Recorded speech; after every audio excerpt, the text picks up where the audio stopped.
In the 9th century, England was not a unified country.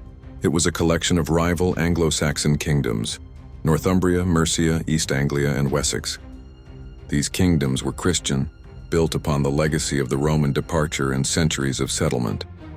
But they faced an existential threat, the Vikings. Known to the English as the Danes, these Norse warriors were no longer just raiders. They were ambitious armies seeking conquest and settlement. By 865, the Great Heathen Army had landed in East Anglia, and it began a systematic campaign of conquest. Northumbria fell, then East Anglia, and finally the powerful kingdom of Mercia was subdued. By the early 870s, Wessex stood alone as the last remaining independent Anglo-Saxon kingdom. The prince who was never meant to be king. Birth and early life, 848-871. Alfred was born in 848 at the royal estate in Wantage, Berkshire.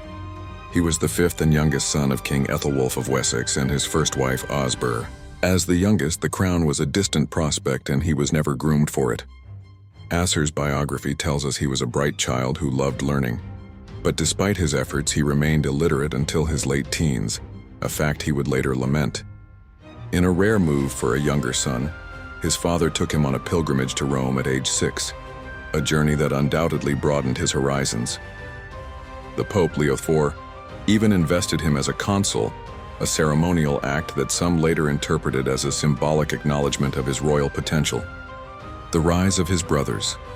Alfred's father died in 858.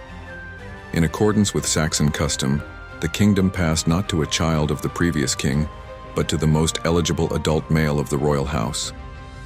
Thus began a succession of Alfred's older brothers. 1.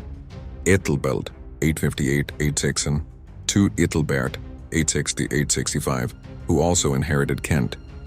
For Ethelred I, 865-871.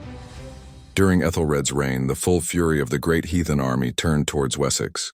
Alfred, now a leading general and his brother's second in command, fought alongside him in a series of bloody battles. The year of battles, 871. 871 is known as Alfred's Year of Battles. He and Ethelred fought the Vikings at engagements including the Battle of Ashdown. Alfred is said to have led the charge courageously after his brother was delayed in prayer, securing a vital victory. The battles of Basing and Meritun, Saxon defeats. Despite their efforts, the Danes kept coming, reinforced by a summer army. It was during this desperate year that King Ethelred III died, possibly from wounds sustained in battle. In April 871, at the age of 21, with 4 older brothers dead and his kingdom on the brink of collapse, Alfred became king of Wessex. The King on the Run, 871-878. The first 7 years of Alfred's reign were a desperate struggle for survival. He fought the Vikings to a stalemate, forcing a fragile peace in 876. But the Danes, under the cunning King Guthrum, had no intention of honoring it. The crisis of 878, the invasion of Chippenham. In January 878, in a classic Viking move during the winter solstice, a time when armies traditionally did not fight, Guthrum launched a devastating surprise attack on Alfred's court at Chippenham. Alfred's forces were scattered, and he himself was driven into exile with a small band of loyal retainers. The legend of the cakes. It is during this lowest ebb that the famous legend of Alfred and the cakes emerges. Hiding in the marshes of Somerset at Athelney, Alfred was given shelter by a peasant woman. Unaware of his identity, she asked him to watch her cakes, simple loaves of bread baking by the fire. Preoccupied with his plans to save his kingdom, Alfred let them burn. The woman returned and scolded him fiercely for his carelessness. The story, first recorded decades later, is likely apocryphal, but it powerfully symbolizes a king brought so low that he was chastised by a commoner, yet whose spirit remained unbroken. The turning point, the Battle of Edington. From his fortress at Athelney, Alfred began a brilliant guerrilla campaign, rallying the local militias, the Fyrd, from Somerset, Wiltshire, and Hampshire. By May 878, he was strong enough to challenge Guthrum directly. He marched to Edington and fought Guthrum's army in a decisive battle. The Saxon shield wall overwhelmed the Danes. Alfred pursued the survivors to their fortified camp at Chippenham and besieged them for 2 weeks until Guthrum surrendered. The Treaty of Wedmore and Baptism. The terms of surrender were profound.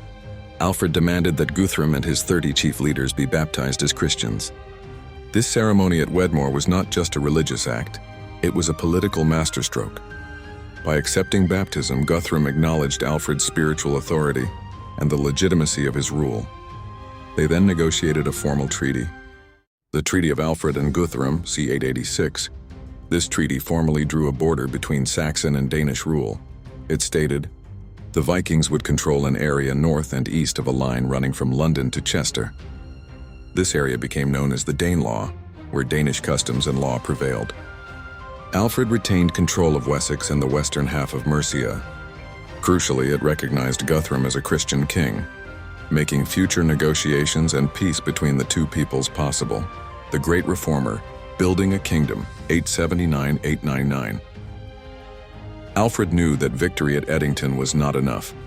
To ensure Wessex's long-term survival, he engineered a complete overhaul of his kingdom, military reformation. The Boer system. Alfred's genius is clearest in his military reforms. He created a network of fortified towns called burhs, pronounced boroughs, across Wessex. Strategically placed, no part of the kingdom was more than 20 miles, a day's march, from a burh. Each was maintained by local landowners and provided with a garrison. This system presented any invading Viking army with a wall of fortifications they couldn't bypass, preventing them from raiding freely. Many of these burhs, like Winchester and Exeter, grew into major towns and trading centers. He also reorganized the feared army, splitting it in two. While one half tended farms, the other was on standby, ensuring a standing army was always available to respond to threats. Naval innovation. Recognizing the Vikings' advantage of arriving by sea, Alfred ordered the construction of a new type of warship. According to the Chronicle, these ships were built to his own design, being almost twice as long as the others, swifter, steadier, and higher. He is rightly considered the father of the Royal Navy. The legal reformer. The Doom Book. Alfred gathered the laws of his predecessors, Ethelbert of Kent, Ine of Wessex, and Offa of Mercia, added his own, and codified them into a single law code, the Dombok. Its introduction was remarkable, weaving together the Ten Commandments and Christian morality with Saxon legal principles. His goal was to create a just and stable society for all his people. The Scholar King, the revival of learning. Alfred believed that the Viking raids were a divine punishment for the decay of learning and piety among the English. He lamented that there were very few on this side of the Humber who could understand their divine services in English, or even translate a single letter from Latin. To fix this, he embarked on an ambitious cultural program, personal study. He learned Latin in his late 30s. The court school. He gathered the brightest minds from across Britain and Europe to his court, including Bishop Asser from Wales. The translation project. Alfred personally translated or commissioned the translation of books most necessary for all men to know from Latin into Old English. These included Pope Gregory the Great's Pastoral Care, a handbook for priests, Bede's Ecclesiastical History of the English People, to give his people a common history, Boethius's Consolation of Philosophy, for personal wisdom, St. Augustine's Soliloquies. This project laid the foundation for English prose literature. The King of the Anglo-Saxons. In the 880s, Alfred expanded his influence. When the ruler of Western Mercia, Ethelred, submitted to Alfred's lordship, Alfred married his daughter Ethelfled to him, formally binding the two kingdoms. By the 890s, Alfred's coinage and charters began referring to him not just as King of Wessex, but as King of the Anglo-Saxons, signaling his leadership over all free English people not under Danelaw rule. In the early 890s, a new massive Viking army landed in Kent, threatening the peace Alfred had built. However, thanks to his reformed military and the Boer system, they were utterly unable to replicate their earlier successes. Alfred's system worked perfectly. The invaders were harassed, contained, and eventually defeated by 896-897. Alfred died on October 26, 899, at around 50 years old. The cause is unknown, but he had suffered from a painful illness, possibly Crohn's disease, for most of his life. He was buried in Winchester, the capital of his kingdom. He was succeeded by his son, Edward the Elder, who, building on his father's foundations, would go on to conquer the Danelaw.